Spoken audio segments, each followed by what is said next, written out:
Wenn ihr mir auf Instagram folgt, dann wisst ihr, dass ich für eine Veranstaltung letztens ziemlich viele Cake Pops zubereitet habe und ich dachte mir, es ist jetzt an der Zeit, auch mal ein Video dazu zu drehen.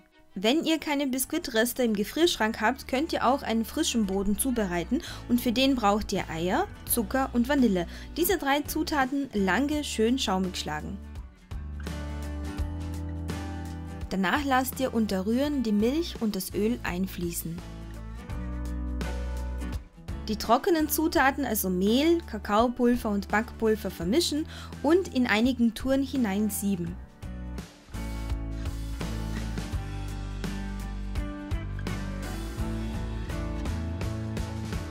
Immer nur kurz und zügig verrühren, damit ihr die Luft im Teig nicht zerstört.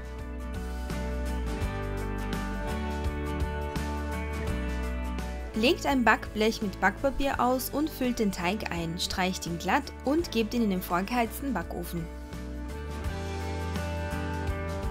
Im Ofen braucht er bei 180 Grad Ober-Unterhitze ungefähr 25 bis 30 Minuten. Unbedingt die Stäbchenprobe machen. Lasst den Boden vollständig auskühlen und wenn ihr ihn auseinandernehmt, dann seht ihr, wie schön weich und luftig der ist. Das ist das perfekte Grundrezept für so einen Rührteig. Jetzt müsst ihr den Boden nur noch zerkrümeln. Ich mache das ganz gerne per Hand, aber ihr könnt auch eure Küchenmaschine und den Rühraufsatz verwenden, damit klappt es auch super. Den hellen Boden habe ich zubereitet wie auch den dunklen, allerdings ohne Kakao und die Mengenangaben sind hier und da ein bisschen anders, aber die Zubereitung ist dieselbe. Die Brösel sind fertig und jetzt geht's an die Soße. Dafür gebt ihr die Sahne in einen Topf und erhitzt sie. Sobald sie aufgekocht ist, schaltet ihr den Herd aus und fügt die Schokolade hinzu. Rührt so lange, bis die Schokolade geschmolzen ist. Bei der hellen Variante macht ihr dasselbe, allerdings verwendet ihr weiße Schokolade. In die Ganache bzw. Schoko-Sahne-Mischung gebt ihr jetzt den Frischkäse dazu und je nach Variante kommt jetzt entweder ein dunkler Nuss-Nougat-Aufstrich dazu vom Typ Nutella oder ähnliches und für die helle Variante verwende ich einen hellen Haselnussaufstrich. Diese Mischung verteile ich über den Bröseln und jetzt wird kräftig geknetet, bis daraus eine Masse geworden ist, aus der man Kugeln formen kann.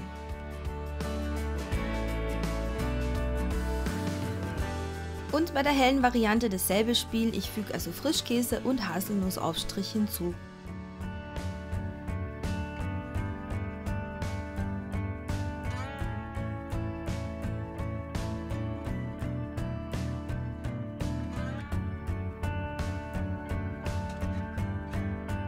Jetzt geht's ans Portionieren und Formen und die Größe der Cake Pops spielt eine große Rolle wegen der Schwerkraft.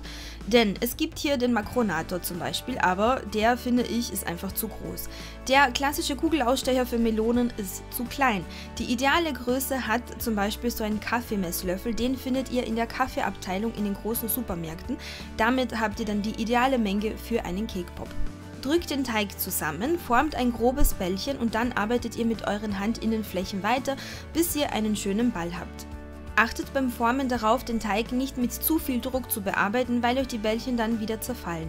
Am Ende des Videos findet ihr übrigens wichtige Tipps und Tricks rund um Problemlösungen, was ihr also tun könnt, wenn euer Teig zum Beispiel zu trocken oder zu feucht ist.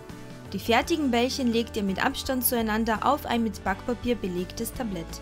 Übrigens, Cake Pops aus Rührteig oder anderen Biskuitböden sind nie perfekt rund, die haben immer ein paar kleine Dellen, aber ihr könnt mit der Glasur schon einiges kaschieren. Das Tablett mit den fertigen Bällchen legt ihr in den Kühlschrank und kümmert euch in der Zwischenzeit um die Glasur.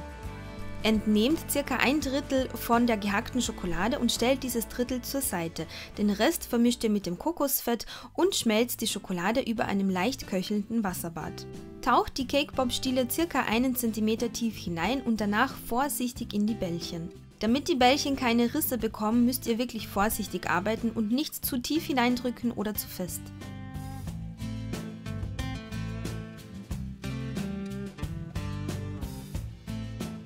Jetzt stellt ihr sie wieder in den Kühlschrank, bis die Schokolade vollständig ausgekühlt und ausgehärtet ist. Und für die helle Variante verwendet ihr dann weiße Schokolade.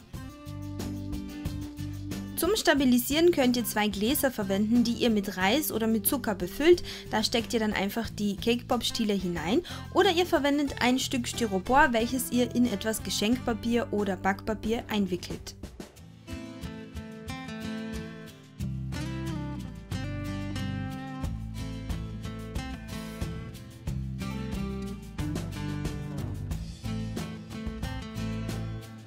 Die Schokolade, die wir zum Tunken der Stiele verwendet haben, gebe ich jetzt nochmal aufs Wasserbad und erhitze sie ein wenig. Und jetzt gebe ich das 1/3 Schokolade dazu, welches ich zur Seite gelegt habe. Jetzt rühre ich das Ganze ein und jetzt habe ich die ideale Temperatur zum Tunken der Cake Pops. Das nennt man auch Temperieren und das ist wichtig, damit eure Cake Pops später beim Auskühlen keinen Grauschleier bekommen. Die Cake Pops einmal gründlich eintauchen und noch gründlicher abtropfen lassen. Das ist ganz wichtig, damit euch später die Deko nicht verrutscht. Danach bestreut ihr sie mit den Zuckerstreuseln und stellt sie ins Glas zum Trocknen. Noch eine Variante ist einfach ein bisschen Goldpuder und einen Pinsel zu verwenden.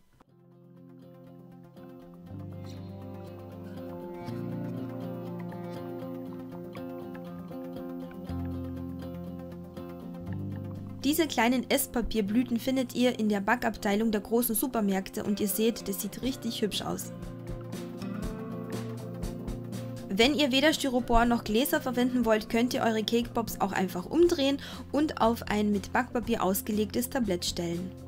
Außerdem könnt ihr die Cake Pops mit gehackten Pistazien und Haselnüssen bestreuen und für die Krümelmonster-Variante braucht ihr eingefärbtes Kokos und zwar in Blau und Grün. Wie ich das mache, habe ich euch in meinem Kokoswürfel-Video gezeigt. Für eine bessere Deckkraft tauche ich die Cake Pops bei der hellen Variante 2- bis 3-mal in Schokolade ein.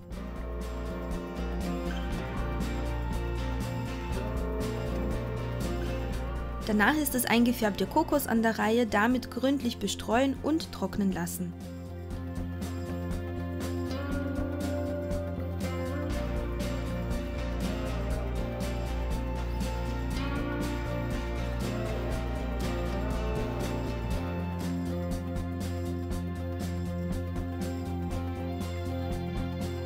Mit Hilfe eines Zahnstochers und etwas weißer Schokolade bringe ich die Augen an den Cake Pops an.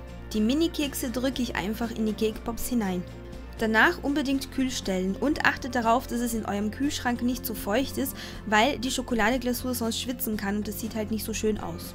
Das sind die Cake Pops, die ich für die Veranstaltung zubereitet habe und deswegen gibt es leider keinen Anschnitt, aber was ich euch sagen kann ist, dass das jene Variante unter all den Kuchen war, die am schnellsten verputzt war und insbesondere bei den Kindern waren diese Cake Pops halt super beliebt. Kein Wunder, sie sehen nicht nur schön aus, sondern sie schmecken auch richtig gut.